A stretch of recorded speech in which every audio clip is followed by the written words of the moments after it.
मेरा नाम पूर्वी है। आज मैं आप लोगों को अपनी आंखों से हुए एक धोखे के बारे में बताने जा रही हूँ। मेरी आंखों का ये धोखा मेरी जिंदगी की सबसे बड़ी गलती बन गया था। मेरी नंद मोहिनी बहुत शरीफ थी और बहुत सीधी सादी लड़की थी। जब भी उसका कोई रिश्ता आता तो वो बहुत खुश होती थी। जब लड़के वाले उसे देखने के लिए आते तो वो फटे पुराने से कपड़े पहनकर और अजीब सी हालत बनाकर लड़के वालों के सामने आ जाती थी। इस बार जो उसका रिश्ता आया था, लड़के ने उसे देखते ही पसंद कर लिया था और जैसे ही मेरी नंद की शादी हुई, ये देखकर मेरे पैरों तले से जमीन निकल गई कि उसका पति तो एक भिखारी था। ये बात तब की है जब मेरी शादी नहीं हुई थी। मैंने अपने पूरे कॉलेज में टॉप किया था और मम्मी पापा से वादे के मुताबिक अगर मैंने टॉप किया तो मेरे पापा मेरा एडमिशन यूनिवर्सिटी में करवा देंगे। और इसी खुशी की वजह से मेरे पाँव जमीन पर नहीं टिक रहे थे। कॉलेज से आते ही मुझे बस अपने पापा का बड़ी बेसब्री से इंतजार था कि कब वो अपनी दुकान से वापस आएंगे और मैं उनको ये गुड न्यूज़ सुनाऊंगी। अभी मैं अपनी मम्मी के पास बैठी हुई थी और यही सोच रही थी।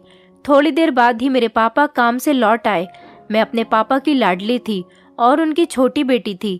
मेरे 2 भाई थे और मेरी 2 बहनें जिनकी शादी हो चुकी थी। एक बड़े भैया की भी शादी हो चुकी थी। अभी एक छोटे भैया और मैं, हम 2 भाई बहन कुंवारे थे। मेरे पापा मुझसे बहुत प्यार किया करते थे। जैसे ही मैं अपने कमरे से निकलकर नीचे हॉल में पहुंची तो ये देखकर हैरान रह गई थी कि मेरे पापा नहीं बल्कि मेरे भैया आए थे, जिनकी आवाज़ को मैं पापा समझ रही थी। मैंने भैया से कुछ नहीं कहा और खामोश रही। मेरे भैया समझ गए थे कि मैं अपने पापा का इंतज़ार कर रही हूँ, इसलिए वो अपनी मुस्कुराहट छुपाते हुए दरवाज़ा बंद करके मम्मी के कमरे की तरफ चले गए थे और मुझसे चाय बनाने को कहकर गए थे। तो मैं उनके लिए चाय बनाने किचन में चली गई। जब चाय लेकर मैं मम्मी के कमरे में गई तो भैया से पापा के बारे में पूछने लगी। उन्होंने मुझे कुछ नहीं बताया। मेरे कई बार पूछने पर भी वो मेरे साथ मजाक कर रहे थे और मुझे पापा के बारे में नहीं बता रहे थे।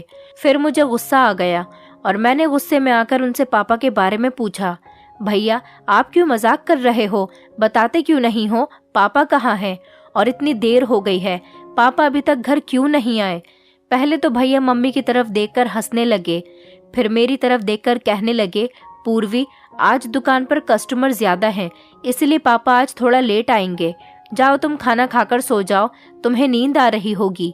भैया ने ये बात इतने सीरियस होकर कही थी कि ना चाहते हुए भी मुझे उनकी बात पर यकीन करना पड़ गया था।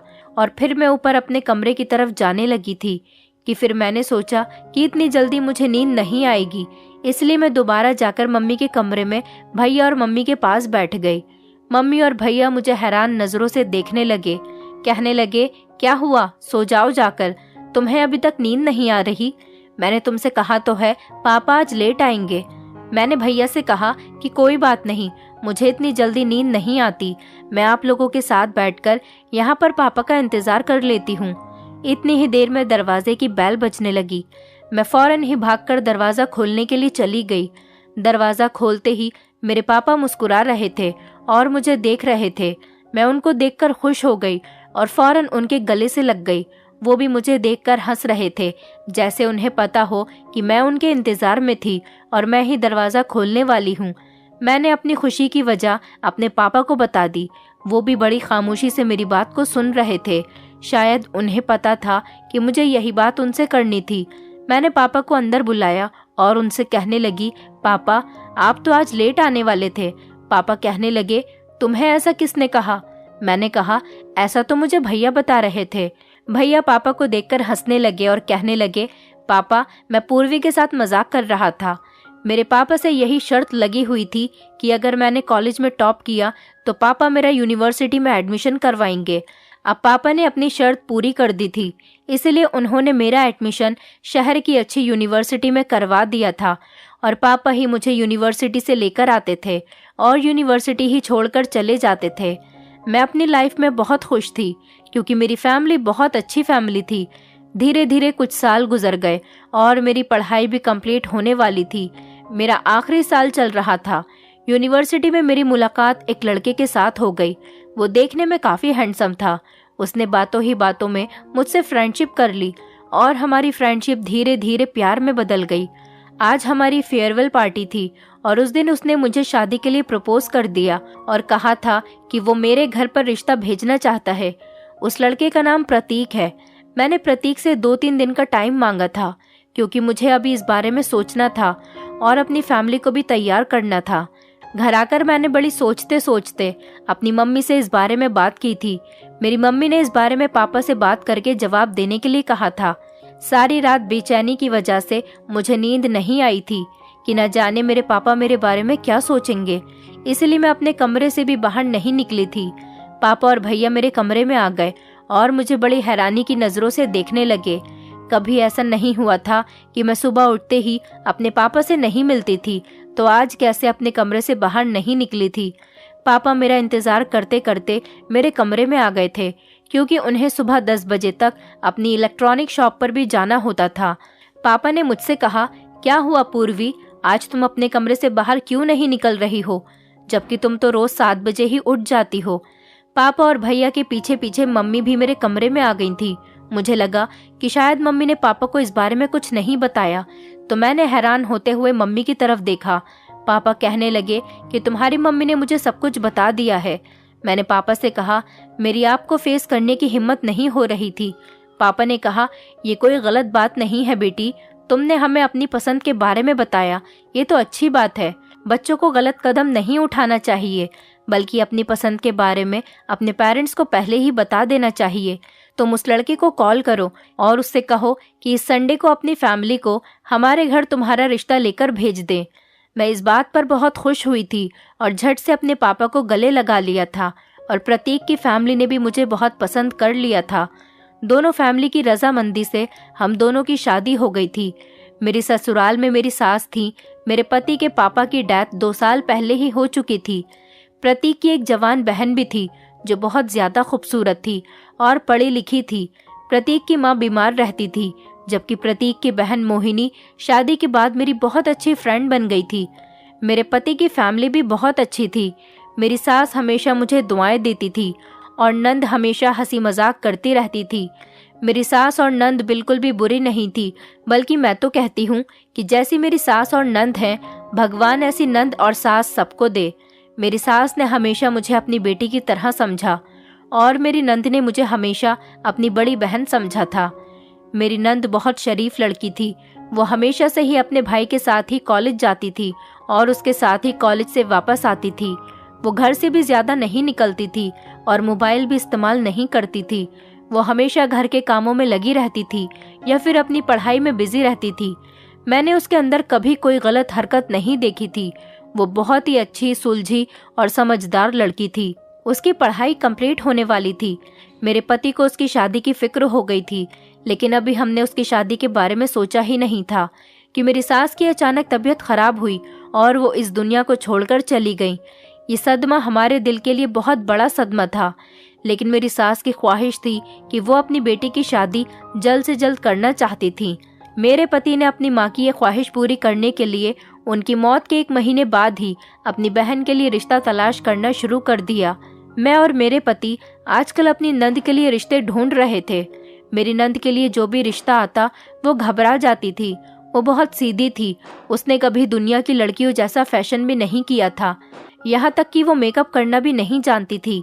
वो सिंपल ही लड़के वालों के सामने बैठ जाती थी और बहुत ही पुराने कपड़े पहन लेती थी और ऐसी हालत में उसकी खूबसूरती कहीं छुप जाती थी और फिर लड़के वाले उसको रिजेक्ट करके चले जाते थे।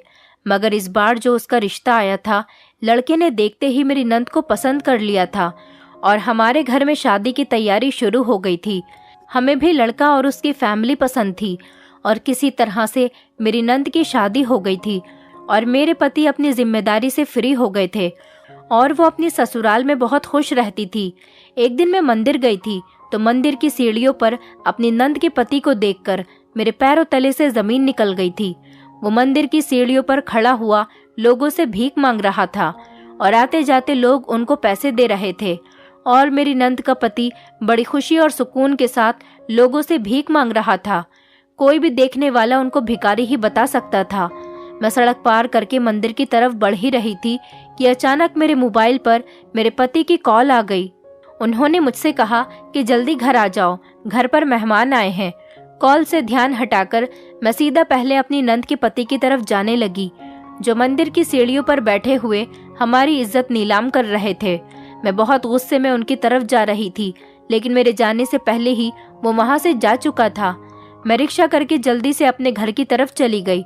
मैं जल्द से जल्द घर पहुंचना चाहती थी ताकि इस बारे में प्रतीक से बात कर सकूं। यही सोचते हुए मैं घर पहुंची तो घर के अंदर से मेरे पति के हंसने की आवाजें आ रही थी। इसका मतलब था कि घर पर मेहमान आ चुके हैं। तो मैं जल्दी से अपने कमरे की तरफ गई और अपना हुलिया ठीक करके मेहमानों के पास चली गई।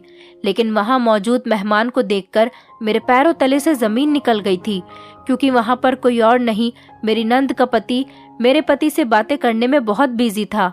मुझे देखकर हमेशा की तरह उसने इज्जत के साथ मुझे नमस्कार किया और वहां पर मेरी नंद भी मौजूद थी। वो भी मुझे देखते ही खड़े होकर मुझे गले लग गई, जबकि मैं अभी तक शॉक्ड में खड़ी हुई थी, क्योंकि अभी कुछ देर पहले ही मैंने अपनी नंद के पति को भिखारी के रूप में देखा था, जबकि वही मेरा नंदोई अच्छे होलियों में मेरे सामने बैठा हुआ था। हमेशा की तरह बहुत अच्छे और इज्जत के तरीके से वो हम लोगों से बात कर रहा था और मेरी नंद के चेहरे की खुशी देखकर भी नहीं लगता था कि उसका पति भिखारी हो सकता है।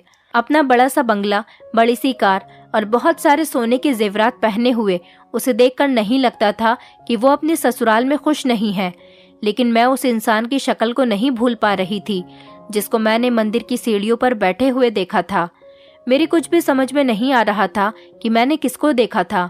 मैं ऐसी हालत में थी कि मैं कुछ बोल ही नहीं पा रही थी। मेरे पति को लगा कि शायद मेरी तबीयत ठीक नहीं है, इसीलिए मैं खामोश हूँ। मेरी नंद और उसके पति को हमारे घर आए हुए 2 घंटे हो गए थे, लेकिन मैं अभी तक कंफ्यूजन से नहीं निकल पा रही थी। कभी कभी तो मेरे दिमाग में ये ख्याल आ रहा था कि कहीं वो मेरे नंदोई का जुड़वा तो नहीं। मेरी नंद के घर से जाते ही मैंने अपने पति को सारी बात बता दी। वो मेरी बात सुनकर मुझे देखकर खूब हंसने लगे, जबकि मैं बड़ी हैरानी से उनकी तरफ देख रही थी, क्योंकि वो मेरी बात से साफ इनकार कर रहे थे। मेरे पति ने कहा कि तुम्हें कोई वहम हुआ होगा, और मैं भी इस बात को अपना वहम समझकर भूल गई थी। इसी तरह से दिन गुजरते चले गए। दिन अच्छे तरीके से गुजर रहे थे, किसी चीज की कोई परेशानी नहीं थी। मैं अपने पति के साथ बहुत खुश थी और मेरी नंद भी अपने ससुराल में बहुत खुश थी। लेकिन 1 साल बाद ये कहानी फिर से दोहराई गई।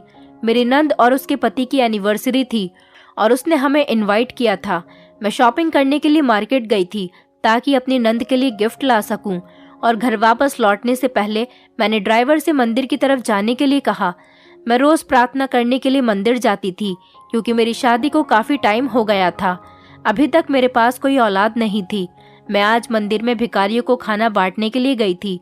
वहां पर सारे भिखारी लाइन में बैठे हुए थे और मैं उन सबको अपने हाथों से खाना दे रही थी और साथ साथ अपनी औलाद की खुशी देखने के लिए भी प्रार्थना करने के लिए कह रही थी। लेकिन जब मैं आखिर में एक भिखारी को खाने की प्लेट देने लगी तो वो भिखारी मेरी नंद का पति था। इससे पहले मैं उनसे कुछ कहती, पीछे से किसी ने मेरे कंधे पर हाथ रखा। मैंने जैसे ही पलटकर देखा, वो मेरी कॉलेज की फ्रेंड थी। मेरी फ्रेंड मुझसे बहुत दिनों बाद मिली थी, इसलिए मेरी लाइफ के बारे में पूछ रही थी। मैं उसकी बातों में लग गई थी, लेकिन उसके जाते ही जैसे ही मैंने पीछे पलटकर देखा तो वहां पर कोई नहीं था। यहाँ पर कोई भिखारी नहीं था, सारे भिखारी यहाँ से जा चुके थे। मैं वहां पर खड़े होकर अपने नंदोई को ढूंढने लगी, जो भिखारी के रूप में था। 1-1.5 घंटा लगातार मैंने उसको पूरे मंदिर में तलाश किया, लेकिन वो मुझे कहीं पर भी नजर नहीं आया। उसके बाद मैं थक हार कर अपने घर को वापस लौट आई, मगर मेरा दिमाग अभी भी कंफ्यूज हो रहा था। मैं बहुत परेशान थी, क्योंकि 1 साल पहले भी मेरे साथ यही सब कुछ हो चुका था।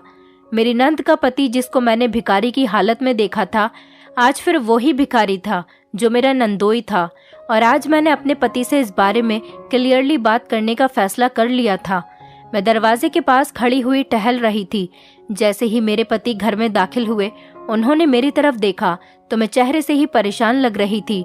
उन्होंने मुझे देखते ही पूछा कि क्या हुआ है, क्यों टहल रही हो, तुम्हारी तबीयत तो ठीक है ना? मैंने अपने हाथ में अपने पति का बैग पकड़ा और अपने पति को आज की हुई सारी बात बता दी। वो एक बार फिर उस बात को मेरा वहम कहकर टाल रहे थे, क्योंकि उनका कहना था कि वो भी तो रोज घर से निकलते हैं ऑफिस जाने के लिए या किसी और काम के लिए, तो रास्ते में उन्होंने तो ऐसा आज तक कुछ भी नहीं देखा जैसा कि मुझे दिखाई देता है। अगर उनकी बहन का पति भिखारी है तो किसी और को क्यों नहीं नजर आता। और उनकी इस बात ने मुझे शॉक्ड कर दिया था। मैंने नौकरानी को खाना लगाने के लिए कहा, क्योंकि मैं अपने पति की इस बात से एग्री थी कि मेरे सिवा किसी ने भी मेरी नंद के पति को भिखारी के रूप में नहीं देखा था। लेकिन भिखारी तो हर जगह घूमते हैं, तो वो मेरे अलावा किसी और को क्यों नहीं दिखाई देता। मैं सोच सोच कर परेशान हो गई थी। हम दोनों हस्बैंड वाइफ ने खाना खाया, लेकिन खाना खाते हुए भी मेरे दिमाग में वही सारी बातें घूम रही थीं। फिर मैंने नौकरानी से चाय बनाने को कहा। वो मेरे और मेरे पति के लिए कमरे में ही चाय लेकर आ गई थी। मैंने अपनी नंद के घर एनिवर्सरी में ले जाने के लिए जितनी भी शॉपिंग की थी वो सारी अपने पति को दिखाने लगी। कल हम लोगों को अपनी नंद के घर एनिवर्सरी में जाना था। हम दोनों बहुत ज़्यादा रिलैक्स फील कर रहे थे और एक दूसरे के साथ बातों में बिजी थे। अगले ही दिन शाम के टाइम पर हम लोग कार से अपनी नंद के घर जाने के लिए निकल गए थे, तो सामने फिर से मैंने इस भिखारी को देखा जो मेरी नंद के पति जैसा लगता था। दोबारा से उसको देखकर मैं हैरान रह गई थी कि वो दूसरे भिखारियों के साथ खड़ा हुआ भीख मांग रहा था। तो मैंने जल्दी से अपने पति को इशारा करते हुए दिखाया जहां पर वो भिखारी खड़े हुए थे। जब मेरे पति ने मेरी तरफ गौर से देखा तो मैं भी हैरान रह गई कि वहां पर तो कोई भी नहीं था, जबकि कुछ देर पहले भिखारियों का पूरा ग्रुप खड़ा हुआ था। मेरे पति कहने लगे, पूर्वी, लगता है तुम्हें चश्मे की जरूरत है। तुम अपने दिमाग पर ज्यादा ही स्ट्रेस लेने लगी हो इस बात को लेकर। ये बात कहते हुए मेरे पति ने कार आगे बढ़ा ली, क्योंकि हमें जाने में लेट हो रहा था और मेरे दिमाग में यकीन हो चुका था कि जरूर कुछ तो गड़बड़ है और इस बात के बारे में मैं जानकर ही रहूंगी, चाहे मुझे कुछ भी करना पड़े। यही सब सोचते सोचते रास्ता पूरा हो गया था और मेरी नंद का घर भी आ गया था। मेरी नंद के घर पर बहुत अच्छी डेकोरेशन हुई थी। उसका बहुत बड़ा बंगला था जिसमें बहुत से नौकर काम किया करते थे। उसके घर और उसकी फैमिली को देखकर नहीं लगता था कि ये किसी भिखारी का घर है या किसी भिखारी की फैमिली है। मुझे अपनी आंखों पर पूरा विश्वास था। मैं अपनी आंखों देखी हुई बात को बार बार नहीं झुठला सकती थी और अब मुझे सच्चाई जानकर ही रहनी थी। मेरे पति ने अचानक ही मुझे हाथ से हिलाया तो मैं होश में आ गई थी। उन्होंने मुझे कार से उतरने के लिए कहा। कहने लगे, पूर्वी, न जाने तुम किन ख्यालों में खोई रहती हो। चलो, हम लोगों को अंदर भी जाना है, लेट हो रहा है। उन्होंने जब मुस्कुराते हुए कहा तो मैं भी उन्हें मुस्कुराकर देखने लगी और कार से उतर गई और हम लोग बंगले के अंदर चले गए। मेरी नंद बहुत खूबसूरत लग रही थी। उसने बहुत सारा जेवर भी पहना हुआ था और वो बहुत ज्यादा खुश लग रही थी। अपनी नंद के चेहरे की खुशी देखकर थोड़ी देर के लिए मैं सब कुछ भूल गई थी। कुछ देर बाद वहां पर केक कट किया गया। मेरी नंद का ससुराल काफी बड़ा था और उसने काफी सारे लोगों को इनवाइट किया था। हर कोई वहां पर मेरी नंद की खूबसूरती और उसकी आदत के बारे में तारीफ कर रहे थे और साथ ही साथ उसके पति की भी बहुत तारीफ कर रहे थे। ये सारी बातें सुनकर मुझे और मेरे पति को बहुत खुशी मिल रही थी कि मेरी नंद बहुत किस्मत वाली है जो उसे इतने अच्छे ससुराल वाले मिले हैं। अभी हम लोग केक कट करने के बाद फ्री ही हुए थे कि इतनी देर में ही मैंने अपने नंदोई को घर से बैक साइड पर जाते हुए देखा। मैं ना चाहते हुए भी अपनी नंद के पति का पीछा करने लगी। जब वहां पहुंची तो हैरान रह गई कि ये यही भिखारी का ग्रुप था जिसको मैं हर बार देखा करती थी। उनके सामने खड़े होकर मेरी नंद का पति उन लोगों को खाना सर्व कर रहा था। वो लोगों को बहुत ही ज्यादा इज्जत दे रहा था, जैसे वो लोग कोई भिखारी नहीं बल्कि बहुत बड़े लोग हों। मैं यही सोच रही थी कि मैं इस बारे में अपनी नंद के पति से पूछ लूं, लेकिन फिर मेरे दिल में ये ख्याल भी आता कि कहीं उनको बुरा न लग जाए, उन्हें ऐसा न लगे कि भाभी मुझ पर शक कर रही है। ये सोचकर मैं पीछे पलटने लगी तो उसी वक्त मेरे नंदोई ने पीछे पलटकर देखा तो मैं हैरान रह गई थी, जबकि मेरा नंदोई मुस्कुराते हुए मेरी तरफ देख रहा था। वो कहने लगा, भाभी आप यहाँ क्या कर रही हैं? क्या हुआ, आपको कुछ चाहिए? मैंने कहा, नहीं नहीं, मुझे कुछ नहीं चाहिए, बस वो मेरा दिल थोड़ा घबरा रहा था तो मैंने सोचा यहीं कहीं टहल लेती हूँ। मैंने झूठ बोलते हुए अपने मतलब की बात पूछी। कहा, आप यहाँ क्या कर रहे हैं और ये लोग कौन हैं? तो मेरी नंद के पति ने मुस्कुराते हुए कहा, भाभी ये लोग भिखारी हैं, ये इन गरीबों का हक है। अगर हम इन्हें भूल जाएंगे तो हमारे देश से गरीबी कभी नहीं मिटेगी। जब हम ही अपनी खुशियों में इन गरीब लोगों को याद नहीं रखेंगे तो फिर इन लोगों का क्या होगा? हमें तो इस देश से गरीबी को खत्म करना चाहिए, लेकिन हम भूखे गरीब लोगों की मदद नहीं करके अपने देश में गरीबों को और ज्यादा बढ़ावा दे रहे हैं। हमें तो ऐसे लोगों को ढूंढना चाहिए और उनकी मदद करनी चाहिए। हमें अपने सुख दुख में इन लोगों को शामिल करना चाहिए और इन लोगों को पेट भर के खाना खिलाना चाहिए। इनकी हर ज़रूरत को पूरा करना चाहिए। भाभी, मुझे गरीबों को खाना खिलाने से बहुत खुशी मिलती है। मुझे बहुत खुशी मिलती है जब कोई मेरी वजह से पेट भर के सोता है। अगर भगवान ने मुझे इस काबिल बनाया है तो फिर मैं क्यों ना इन गरीबों की मदद करूं। यही वजह है कि मैं अपने सुख दुख में इन लोगों को याद करना नहीं भूलता। मेरी नंद के पति ने मेरी आंखें खोल दी थीं। आखिर वो ठीक ही तो कह रहे थे। जब तक हम इस देश से गरीबी को मिटाने की कोशिश नहीं करेंगे तब तक गरीबी हमारे देश से खत्म नहीं होगी।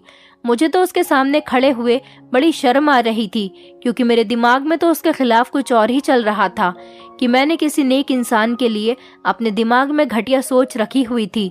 फिर मैं मुस्कुराकर वहां से चली आई। मेरी तबीयत ही अचानक ही बिगड़ने लगी थी। मेरा दिल घबरा रहा था और मुझे कमजोरी सी महसूस हो रही थी और थोड़ी देर बाद ही मैं बेहोश हो गई। तो सब मेरी फिक्र में पागल होने लगे। मेरी नंद के पति ने जल्दी से फोन करके डॉक्टर को बुलाया, जबकि मेरी नंद और उसकी नंदे भी मेरे हाथ पैर सहला रही थी और मेरे पति टेंशन से इधर उधर टहल रहे थे। जब डॉक्टर आए और उन्होंने मेरा चेकअप किया तो उन्होंने एक ऐसी खबर सुनाई कि जिसे सुनकर जितने भी लोग वहां पर टेंशन में थे सबके होठों पर मुस्कुराहट आ गई थी। डॉक्टर ने बताया कि मैं प्रेग्नेंट हूँ। ये सुनकर मेरे पति भी बहुत ज्यादा खुश हो रहे थे, लेकिन साथ ही साथ डॉक्टर ने ब्लड प्रेशर लो भी बताया और मुझे आराम करने के लिए कहा। डॉक्टर ने मुझे ज्यादा से ज्यादा आराम करने के लिए कहा था और मुझे नींद पूरी करने के लिए कहा था। वैसे भी मुझे बहुत तेज नींद आ रही थी और मैं सो गई और मैं बहुत देर बाद जगी थी, जिसकी वजह से उस रात मुझे अपनी नंद के घर में ही रुकना पड़ गया। उस रात मेरी नंद और उसके ससुराल वालों ने हमारी खूब खातिर की थी। काफी टाइम तक तो सब लोग आपस में बातें करते रहे और उसके बाद अपने अपने कमरों में सोने के लिए चले गए। रात के 3:30 बज रहे थे जब मेरी प्यास की वजह से आंख खुली तो मैंने इधर उधर देखा और मैं जगह को पहचानने की कोशिश कर रही थी, क्योंकि मेरे सर में बहुत दर्द हो रहा था और मुझे कुछ ठीक से याद नहीं आ रहा था। हल्की हल्की रोशनी होने की वजह से कुछ समझ नहीं आ रहा था, मगर अपने बराबर में अपने पति को सोता हुआ देखकर मेरे अंदर थोड़ी हिम्मत आ गई थी और मेरे दिमाग ने काम करना शुरू किया तो पता चला कि मेरी तबीयत ठीक नहीं थी और मैं यहीं पर सो गई थी। और उस टाइम मैं अपने घर नहीं बल्कि अपनी नंद के घर पर हूँ। मुझे बहुत तेज प्यास लग रही थी। साइड टेबल पर जग रखा हुआ था, लेकिन उसमें भी पानी नहीं था। शायद रखना भूल गए होंगे। मैंने सोचा अपने पति से पानी लाने के लिए बोल देती हूँ, लेकिन मेरे पति बहुत ज्यादा गहरी नींद में सो रहे थे, इसलिए मैंने उनको उठाना बेहतर नहीं समझा। सोचा कि खुद ही जाकर पानी ले आती हूँ। धीरे धीरे चलकर मैं अपने कमरे से निकल गई और थोड़ी ही दूरी पर मुझे किचन नजर आ गया। मैंने जल्दी से पानी पिया और कमरे की तरफ आने लगी। तभी अचानक मुझे किसी की बातें करने की आवाज आ रही थी। ये मेरी नंद का कमरा था। वो दोनों पति पत्नी आपस में कुछ बातें कर रहे थे। मेरी नंद अपने पति से कुछ कह रही थी, लेकिन मुझे ठीक से कुछ सुनाई नहीं दे रहा था। तो मैंने थोड़ा सा आगे बढ़कर उनकी बातें सुनने की कोशिश की। मुझे उन लोगों की बातें तो नहीं सुननी चाहिए थी, ये गलत था, लेकिन जो मैंने सुना वो बहुत हैरत में डालने वाली बात थी। वो अपने पति से कह रही थी, आप प्लीज जल्दी घर आ जाया करो, मुझे आपकी फिक्र लगी रहती है। मेरी नंद अपने पति से ये बात कह रही थी। वो कहने लगा, मोहिनी, तुम इस बात की टेंशन मत लिया करो, तुम ज्यादा देर तक मेरा वेट मत किया करो और सो जाया करो। मेरा तो ये रोज का ही काम है। आखिर तुम कब तक मेरा इंतजार करती रहोगी? वैसे भी तुम्हारी तबीयत ठीक नहीं रहती, मुझे देर हो जाती है, तो तुम परेशान मत हुआ करो। मेरी नंद अपने पति की बातों पर मुस्कुरा रही थी। उसने अपने पति से कहा, अच्छा मेरी बात सुनो, मुझे लगता है कि भाभी को आप पर शक हो गया है, तो आप उनके सामने थोड़ी सावधानी बरता करो। उसके पति ने कहा कि ठीक है, अब काफी रात हो चुकी है, सो जाते हैं। ये कहकर उन्होंने अपने कमरे की लाइट बंद कर ली और मैं भी कमरे की तरफ आ गई थी। अब मेरी टेंशन और भी ज्यादा बढ़ गई थी। न जाने ये लोग क्या छुपा रहे थे। मुझे अपनी नंद के फ्यूचर की फिक्र हो रही थी। मुझे कुछ समझ नहीं आ रहा था कि वो शक वाली बात क्यों कर रही थी। उसी की मुझे बहुत ज्यादा फिक्र हो रही थी। आखिर ये लोग मुझसे कुछ न कुछ तो छुपा रहे थे। थोड़ी देर तक तो मैं सोचती रही और उसके बाद मैं भी सो गई।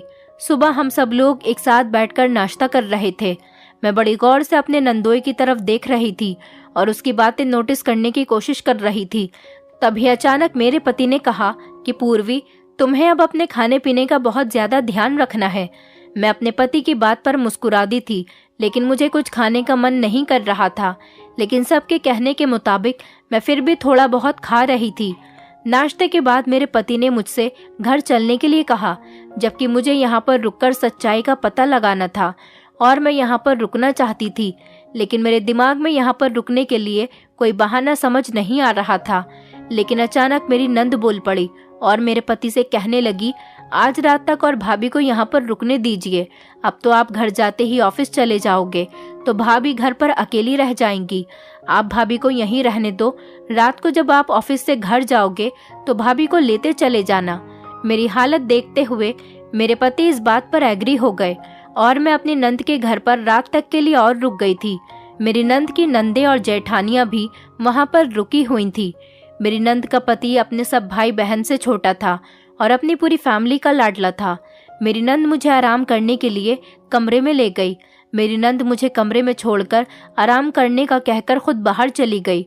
मुझे बड़ी टेंशन हो रही थी कि मैं किस तरह से सच्चाई का पता लगा सकूं, क्योंकि मेरे पास सिर्फ रात तक का ही टाइम था। लेकिन सुबह के 11 बज रहे थे। मैंने आखिरी बार अपने नंदोई को सुबह के 8 बजे नाश्ते की टेबल पर देखा था और अभी तक वो मुझे कहीं दिखाई नहीं दिया था। और यही बात मुझे बड़ा परेशान कर रही थी कि आखिर वो कहाँ पर है। यही सब सोचते हुए मैं बेड से उतरकर टहल रही थी और मैं खिड़की में खड़ी हो गई।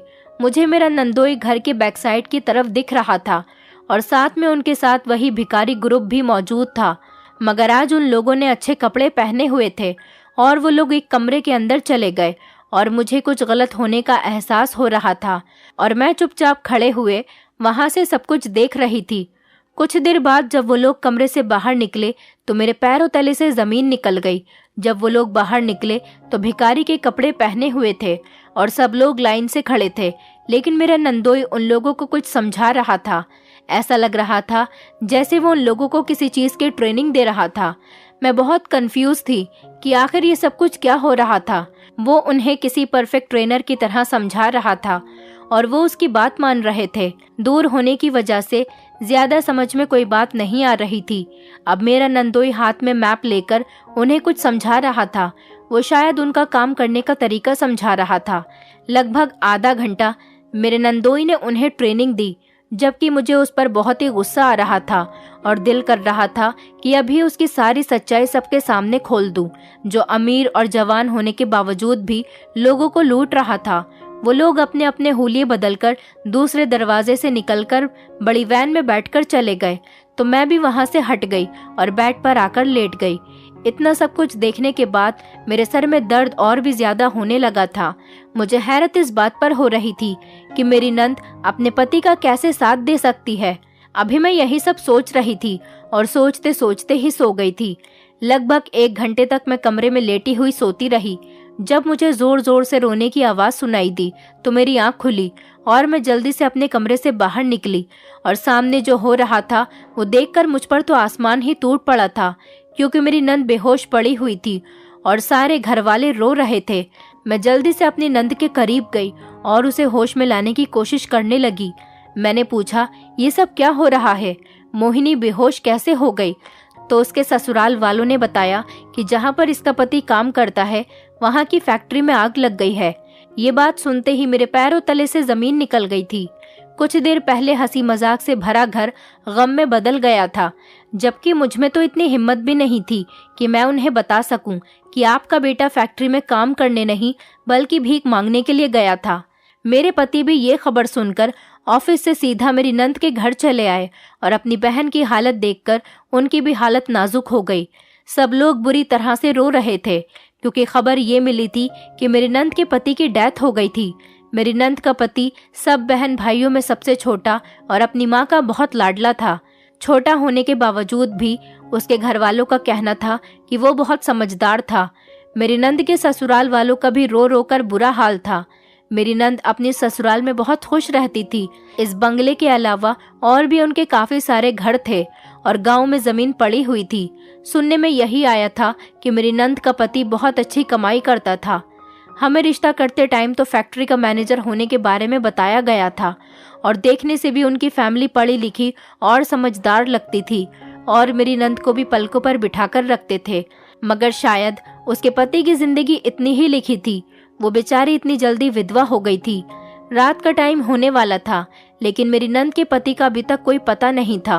वो कहाँ है, जिंदा भी है या नहीं, क्योंकि लोगों का कहना था कि वो मर गए हैं। मेरी नंद ने रो रो कर अपनी हालत खराब कर ली थी। सब लोग भी बहुत ज्यादा बुरी तरह से रो रहे थे। रात के 10 बज गए थे, लेकिन मेरी नंद के पति का अभी तक कोई पता नहीं चला था कि तभी बाहर से आते हुए लोगों ने सबका ध्यान बटा दिया था। जो सबने देखा वो सब लोग देखते ही रह गए और देखने वालों को अपनी आंखों पर यकीन नहीं आ रहा था, क्योंकि सामने ही मेरी नंद का पति और उसके साथ काफी सारे लोग जो भिखारी बनकर उसके साथ गए थे, वो भी उसके पीछे ही खड़े हुए थे, जबकि हम सब आगे बढ़कर उनको देख रहे थे कि यह हकीकत है या सपना। सबसे पहले मेरी नंद दौड़कर अपने पति के गले लग गई और अपने पति को छू छू कर यकीन करने की कोशिश कर रही थी कि उसके सामने उसका पति ही खड़ा है या फिर ये आंखों का धोखा है।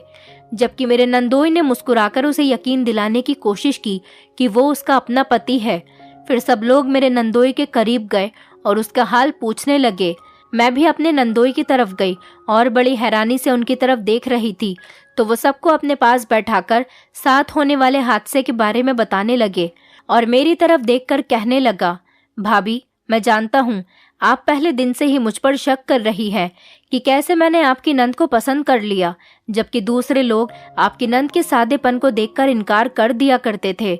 जबकि मैंने आपकी नंद को एक्सेप्ट कर लिया, क्योंकि मुझे सिंपल सी लड़की की तलाश थी जो सीधी सादी और मासूम सी हो, जो दुनिया के दिखावे से बिल्कुल अलग हो। लेकिन जब मैंने मोहिनी को पहली बार देखा तो मैं उसकी तरफ अट्रैक्ट होता चला गया।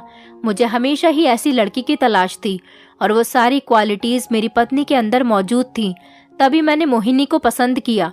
यही वजह थी मैंने देखते ही मोहिनी से शादी के लिए हाँ कर दी थी, क्योंकि मोहिनी जैसी प्यार करने वाली और सादी और मासूम सी लड़की मुझे कहीं नहीं मिल सकती थी। और दूसरी बात यह है कि आपने मुझे कई बार सड़क पर और मंदिर की सीढ़ियों पर भिखारी के रूप में देखा था, मगर मैं मजबूर था क्योंकि उस टाइम मैं ड्यूटी पर होता था। कुछ लोग भिखारी के भेष में छोटे और मासूम बच्चों को पकड़ रहे थे, जिनका हमने 1 साल पहले पता लगा लिया था, लेकिन उनके गैंग के अभी कुछ लोग बाकी रह गए थे जिनको हम अब पकड़ने की कोशिश कर रहे थे। इसी सिलसिले में मुझे अपने ऑफिसर्स के साथ मिलकर उनके जैसे ही होलिये में उनको तलाश करना था और उनको सजा दिलवानी थी, जो छोटे बच्चों की जिंदगियों के साथ खिलवाड़ कर रहे थे। और आज शाम ही हमें पता चला था कि एक स्कूल है जहां पर वो लोग बच्चों को उठाकर लेकर जाएंगे। आप लोगों को गलत खबर मिली थी कि फैक्ट्री में आग लग गई है, जबकि ऐसा कुछ भी नहीं था। हम लोग उनका पीछा करते हुए जब उनके अड्डे पर पहुंचे तो उन्होंने हमें मारने की कोशिश की, लेकिन हमारे साथियों ने जैसे तैसे उन लोगों को अरेस्ट कर लिया और अब वो लोग जेल में हैं। मेरी गलती रही भाभी, मैंने आप लोगों को अपनी जॉब के बारे में नहीं बताया कि मैं एक CID ऑफिसर हूँ, जबकि मेरी पत्नी इस बारे में सब कुछ जानती है। मैं अपनी फैमिली को खतरे में नहीं डाल सकता था, क्योंकि हमारे दुश्मन हमारे परिवार की ताक में लगे रहते हैं। इसलिए मुझे माफ कर देना, मैं अपने बिहेवियर से बहुत शर्मिंदा हूँ। मेरे नंदोई ने जब मुझसे माफी मांगी तो मैं भी शर्म से पानी पानी हो गई थी कि कैसे मैंने अपने नंदोई पर शक किया। वो तो एक CID ऑफिसर है और मैंने इतने होनहार ऑफिसर पर शक किया, मगर मैं अपनी नंद के लिए फिक्रमंद हो रही थी। शायद ये इसीलिए था, लेकिन अब सारी प्रॉब्लम्स खत्म हो गई थी। उन बच्चों के मुजरिम भी पकड़े गए थे और यहाँ पर मेरा नंदोई सही सलामत हमारे सामने बैठा हुआ था और मेरी कंफ्यूजन भी खत्म हो गई थी।